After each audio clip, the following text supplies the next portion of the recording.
Erik, Chapter 19. I gave one quick wave to the departing train, not wanting to call attention to myself on the platform. Meg and her mother suffered no such inhibitions, and hung out the window of the carriage waving at me. I smiled a little bit as I turned away. Against all odds, I had come to feel that those two were my new family. I would miss them. I tucked my violin case more securely under my arm and walked purposefully toward where the Carling and Sons family carnival was set up, on a field beside the shoreline, outside of the city. As I walked, I reviewed what I would play today, approving or dismissing each selection based on its state of readiness. Playing outdoors in the spring breeze would mean that I could not set up a music stand to play from. I would only be able to play pieces I had already memorized. I realized as I reviewed my repertoire that I would need to learn some folksy, popular tunes to appeal to the crowds. I knew far too few of those types of pieces, and far too many operatic and classical works. I checked in with Monsieur Carling at his office caravan. Monsieur Carling seemed a completely affable gentleman. He dressed well, wearing a black suit that accented his silver hair. And he had that gift I'd encountered in so few people, of completely ignoring my mask and talking directly to me. He shook my hand enthusiastically, apparently delighted that I had shown up for work. Mr. LeBlanc, welcome. I've given you a prime location for today, right outside the main tent. I'll take you over there right now and you can get started. As we walked, he told me to take breaks whenever I needed to, cautioning me only that I wouldn't make any money if I wasn't playing. He hailed his employees left and right, greeting them and introducing me as the new fiddler. To my relief, they all took their cue from their employer, and their gazes skated right over my mask. Many of them took the time to shake my hand and wish me well. The customers were equally friendly. Monsieur Carling employed a very visible security force to try to prevent pickpockets, and this seemed to make everyone who wandered in more relaxed and willing to spend their money. I stood playing my violin over my little dish for hours each day, watching the coins clink into it one by one and marveling at how quickly the bottom of the dish disappeared. It was never any hardship at all when Monsieur Carling came by at the end of the day to collect the 15% that was guaranteed to him by my contract. After about a week, I felt calluses beginning to build up on the fingers of my left hand where they pressed the strings, but I only welcomed them. They would make it even easier to play. That was their purpose, after all. As time went on, I had to invest some of my cash in new strings for the instrument and a completely new bow, but I had more than enough saved to accomplish that. I delighted in being able to earn my living through music, and showed up for work each day with a song ready to spill from my fingertips. The coins I earned each day added to the large amount that I had finally succeeded in transferring from my French bank account, the remains of the ill-gotten salary the opera had paid me for all those years. I was hesitant to spend any of this saved capital, and so I strove to live only on my daily carnival takings. The tiny flat I had taken quickly became home to me. I returned to it each evening, too fatigued to do much beyond drop into the comfortable bed in the corner. But it was warm, rat-free, and did not let too much invasive sunlight in to disturb me in the mornings. I struggled for a week or so to adjust my waking hours to the daytime, so that I would be alert as I played at the carnival. I eventually succeeded, although I continued to feel the lure of the nighttime hours. The rudimentary English that Miriam had taught me was becoming stronger in my mind every day as I heard it spoken all around me. I began to make an effort to speak and think in it as much as possible, realizing that it was the lingua franca in America. I could not shake my French accent as I spoke, and soon realized that I did not care to. My accented English lent me a mysterious air, I thought, as I judged the intrigued expressions on the faces of those to whom I spoke. I had a letter from the Giris out in California. The city of San Francisco had established a ballet company, and they had both secured posts there training a new generation of American ballerinas. They didn't say when, if ever, they would be back to the East Coast. I wrote back, wishing them well and reminding them of where to find me if they ever needed to. One day, nearly 6 months after I joined, Monsieur Carling walked around the fair, introducing a new person to everyone. I watched in interest as they neared. I knew the acrobatic troupe had been advertising for a new aerialist, and I wondered if this was him. They drew near, and I brought my piece to a close to talk to them. Erik, let me introduce you to my nephew, George. George, this is Erik, our brilliantly gifted fiddle player. Erik, George will be helping us out around here at the carnival, so I wanted to bring him by so you know who he is. I'm sure I don't need to tell you that he acts with my authority. I thanked him for the introduction and wished them both a good day. They strolled away to speak to the next employee. As I returned my violin to my shoulder, I thought about the recent encounter. George seemed to be completely unrelated to Monsieur Carling. He had none of his uncle's amiability or friendliness. I had felt myself ruthlessly measured by his gaze and found wanting. I hoped that our paths would not cross in the future. Alas, my wish was not granted. A few short weeks later, I arrived at work to find a sign stating we were closed, and all the employees clustered outside the managerial caravan. I joined the fringes of the crowd, listening to the rumors that flew back and forth. The consensus seemed to be that something drastic had happened to Monsieur Carling. The crowd turned as one as the door of the caravan opened and George stepped out. Everyone hushed to hear what he had to say.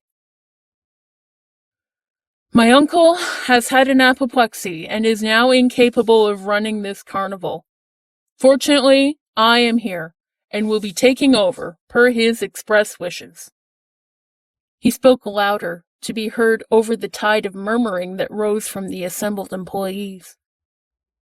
Over the next 2 days, I will be meeting with each of you to review your position here with the Carling & Sons Family Carnival.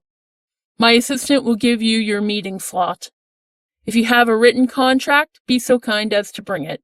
Until then, consider yourself on unpaid leave.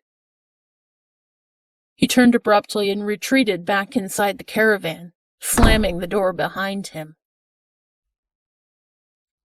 I waited until the crowd of people mobbing the poor assistant dispersed, then walked up to him. He told me to return the next day at 5 o'clock. I told him I hoped he would convey my well wishes to Monsieur Carling, then turned and walked home. I scarcely knew what to do with myself for the rest of the day, but managed to occupy myself by giving my violin a lustrous new coat of varnish. I had come to love the little junk shop instrument, and seeing it made beautiful filled me with pride. I even found time to write some music down, a luxury I'd been missing during these long days of playing. I had a stack of scraps of paper on my bedside table, where I had developed the habit of placing them when I arrived home. I would take a 2-minute break from playing, scribble out the phrase I had just invented, stuff it in my pocket, and pick up my violin to begin again. I spread all these musical fragments out on the floor, selecting and rearranging bits as a glorious new opera began to take shape in my mind. I broke my strict adherence to my daylight schedule and worked through the blessedly silent nighttime hours until dawn colored the sky outside the window, reasoning that I could sleep through the noon period and wake in time to leave for my meeting.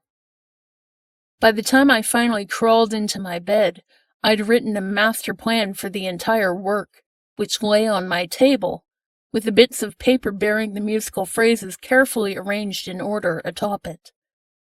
I looked forward to creating the work itself during the bits of free time I would have in the next few months. I set out extra early for my meeting time the next day. As I walked, I looked carefully at the front entrances of the competing establishments, looking for the help wanted posters that were sometimes posted there. I wanted to be prepared in case today was my last day with Carling & Sons. I didn't see anything specifically requesting a violinist or fiddler, but a poster saying an illusionist was wanted caught my eye. My experiences as the torture master and the opera ghost had certainly made use of the principles of illusion, though I had never properly studied the topic. I entered the caravan to begin my meeting, suppressing a familiar nervous twinge as I stepped inside. The assistant closed the door behind me and stood there with his notepad, ready to leap to do George's bidding. I seated myself in the visitor's chair and placed my violin case across my knees, unsnapping the latch to pull out the contract I'd tucked away inside. I passed my copy of my precious contract across his desk for him to review. George's recently acquired pet, a monkey, roamed the office at will, shredding bits of Monsieur Carling's elegant furniture between its paws. I was nervous, but at the same time I was also confident that I was a good employee and a talented musician. I thought this would go well for me. I narrowed my eyes at the monkey as it passed by my feet, kicking out at him slightly in order to scare him away.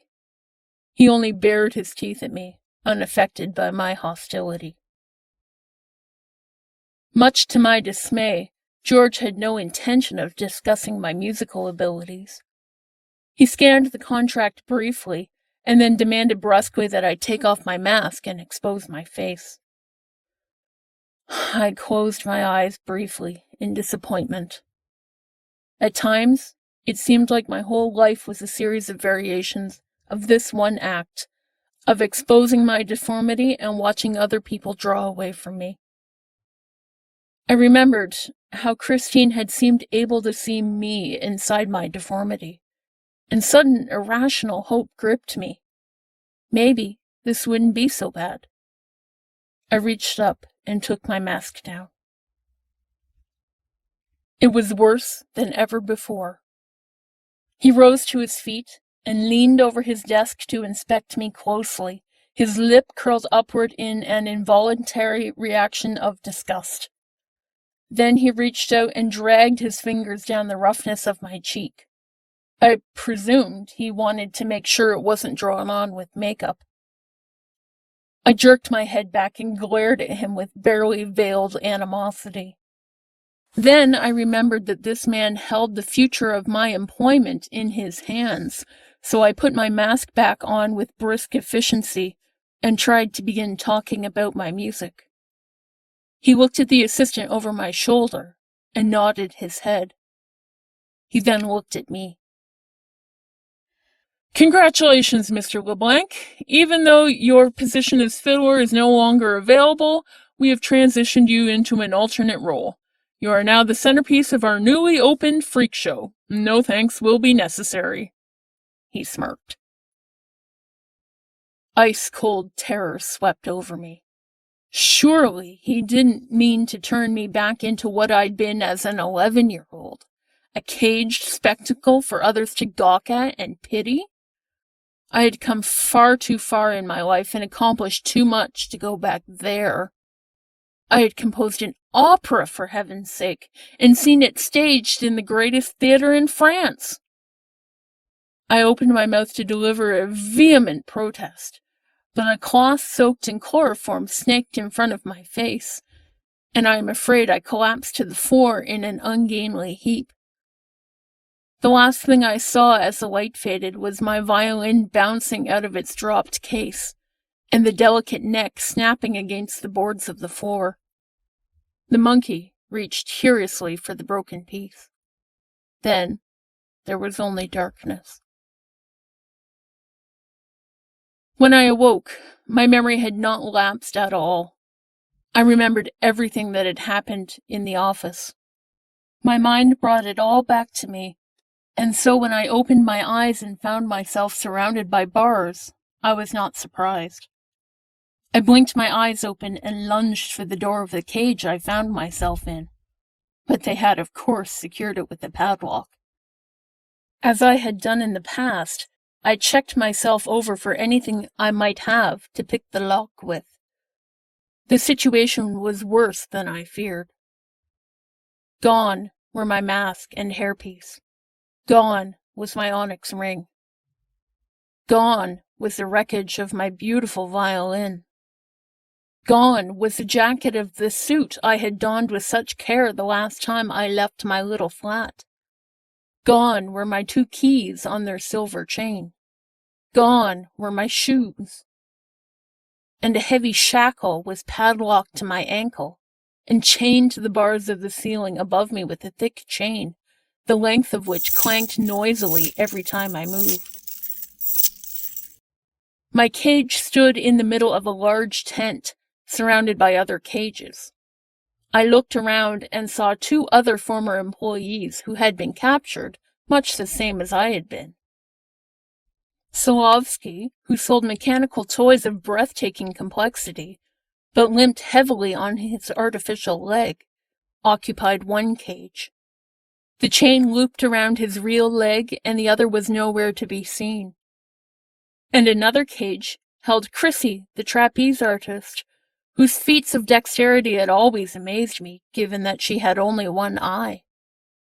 Both these people acknowledged me sadly, and then continued gazing at the floor. It clearly wasn't the first time either of them had been treated as freaks. I fumed silently to myself, building up a good head of anger and storing it until the moment George walked into the tent. When he did, I let him have it all. "I demand to be let out of here, monsieur, at once. I have a contract with Carling and Sons Family Carnival that says I am a violinist. If you do not intend to honor that contract, then I will be leaving your employ as of this moment, and I shall be sending you a bill for the damages to my instrument. Be so good as to bring me my belongings back at once and let me out of here." I shook the door of the cage angrily. What contract? You brought me no contract. And I certainly found nothing of the sort among my uncle's papers. Are you delusional as well as deformed? He laughed and turned away. I saw the gleam of my onyx ring, the ring that still spoke to me of the woman I still loved, on his finger as he went. I spent the next 15 minutes calling him names at the top of my lungs until he had finished inspecting his new little show and left the tent.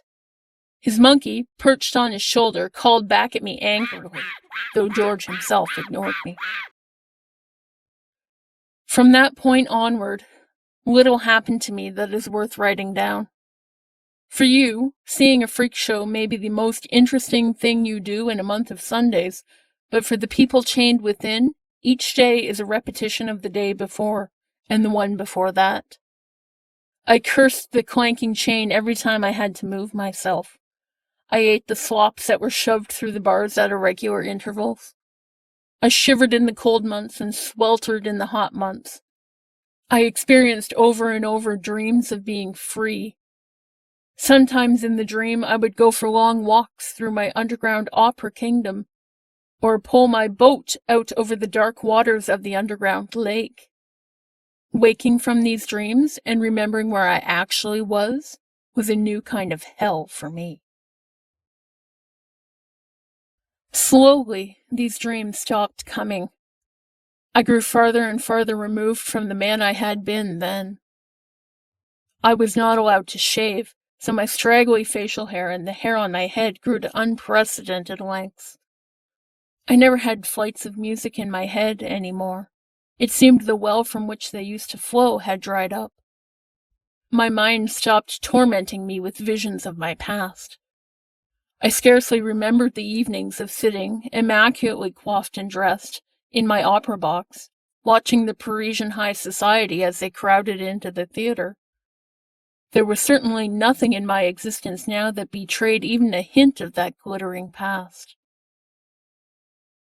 I remembered how the music in my mind had helped calm me down when I had been carried in the trunk off the boat. But then, there had been something of a guarantee that I would indeed be let out of my confinement. The permanent nature of this captivity and the loss of my ring and the associated memories of Christine seemed to put a stop to the flow of music. My 25th, 26th, and 27th years passed in this manner. I tried to work up the energy to plan my escape from time to time, but it all hinged on getting the key to the padlock around my ankle, and the key to the padlock at the door of the cage, and I saw no way to accomplish either of those tasks. I could have picked the lock with anything long and narrow, and I watched for an opportunity to take something like that from one of the customers. But a sign at the entrance of the tent warned the customers to be careful of their property around the light-fingered freaks, and so I never had the opportunity to get my hands on something useful to me.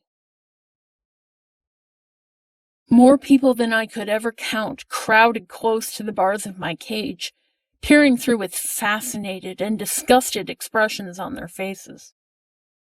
People from all walks of life, immigrants of every nationality, they all came to the carnival.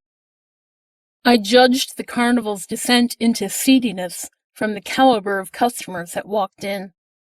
The well-dressed ladies stopped coming about a year after George took over, replaced by women who appeared open for business, even as they spent their day off at a carnival. The top-hatted gentlemen were replaced by men clad in working clothes, men who either cared nothing about looking handsome when they stepped out, or did not possess the means to make it happen. As when I was young, the female customers showed a tendency to faint, and small children routinely burst into tears on seeing me. Also, as before, I refused to feel any guilt over them experiencing the consequences of their actions in purchasing a ticket. I slept as much as I could, curled up in the sparse straw on the floor of my cage. It was the only way to make the time pass any quicker. I had to make sure the right side of my face remained exposed as I slept, as I did not want to get into trouble with the brutish enforcer that George had hired to oversee the show. I always knew if I had allowed my right cheek to turn toward the floor, or if I had thrown an arm over my face, for I would awaken to a brutal jab in the ribs from the truncheon he carried. Sometimes I was awoken by a pushy customer, or a squeal of fright, but for the rest of the time I drifted in dreams until it was time to eat. I wondered, years afterward, if the food I was given was perhaps drugged.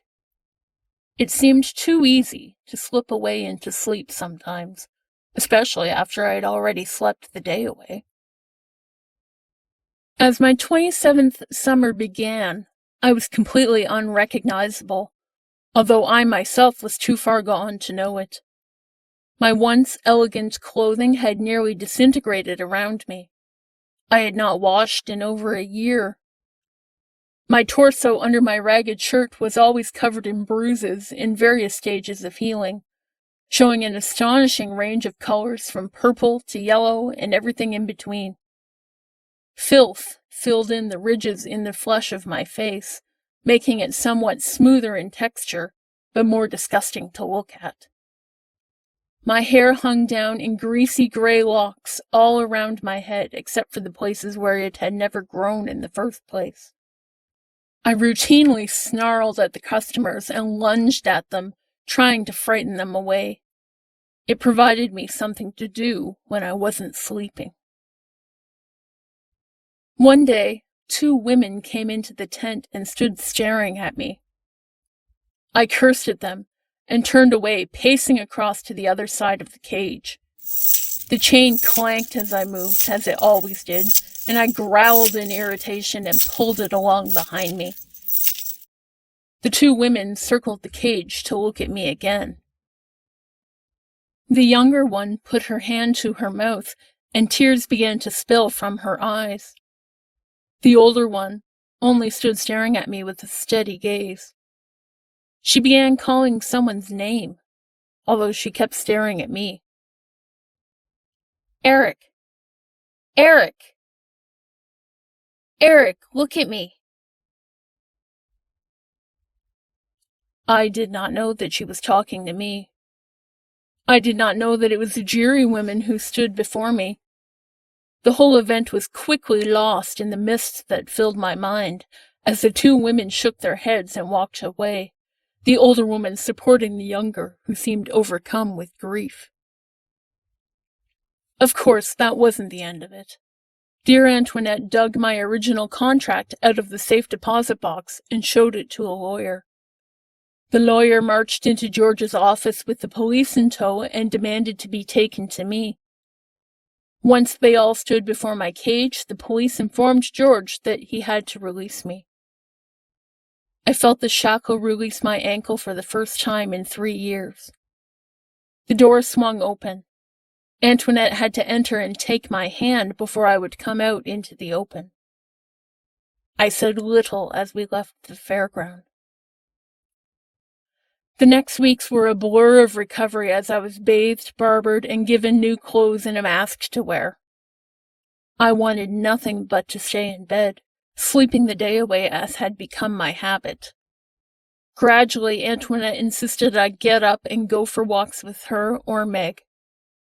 My body filled out from the stringy sack of bones I had been, as I kept down more and more of the nourishing food I was given. Gradually, the fog cleared from my mind as I was reintroduced to civilized living. Those women were so generous to me. They supplied me everything I needed and got me settled into my own flat again. My previous place had been cleared out by its landlord and the contents thrown away. There wasn't any of it that I missed, except for the notes on my opera, now lost to existence. One day, they brought me a parcel that I opened to reveal a violin, much like the one that had been destroyed. Tears streamed down my face as I lifted it to my chin. I drew the bow across the strings and made some creaky sounds.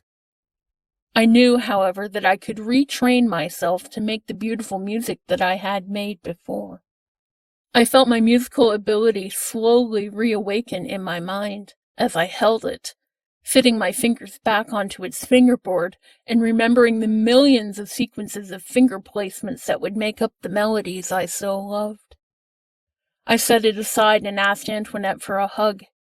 She held me tightly as I wept in gratitude. I felt my mind finally take the last step back to what I had been. One day, a few weeks after the arrival of the violin, I sat gathering my strength in the weak sunshine. I was reading a news article about the transition of power in Persia. Though it had happened a few years ago, after the assassination of the Shah I had known, the region remained unsettled, as not everyone could be convinced to accept the man that the Shah had named as his heir.